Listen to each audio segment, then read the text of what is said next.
গল্পের নাম দুষ্টু বিড়াল আর উড়ন্ত মাছ। মিশা একটি মিষ্টি সাদা বিড়াল যে খুব কৌতূহলী। গোল্ডফিশ একটি সোনালী মাছ যার একটি বিশেষ ক্ষমতা আছে, সে কিছুক্ষণ উড়তে পারে। মিশা জানালার পাশে বসে বাইরে তাকিয়ে আছে। সে হাই তুলছে এবং অলস ভঙ্গিতে তার থাবা দিয়ে খেলছে। ঘরের ভেতর একটি অ্যাকোয়ারিয়ামে গোল্ডফিশ সাঁতার কাটছে। হঠাৎ গোল্ডফিশটি অ্যাকোয়ারিয়ামের বাইরে লাফিয়ে ওঠে এবং বাতাসে ভাসতে শুরু করে। অবশেষে গোল্ডফিশটি মিশার মাথার উপর দিয়ে উড়ে এসে আবার অ্যাকোয়ারিয়ামে ফিরে যায় এবং শান্তভাবে সাঁতার কাটতে থাকে।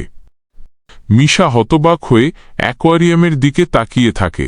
সে বুঝতে পারে না আসলে কি ঘটল। তারপর সে একটি হাই তুলে লেজ নাড়তে নাড়তে চলে যায়, যেন কিছুই হয়নি, কিন্তু তার চোখে এখনও বিস্ময় লেগে আছে।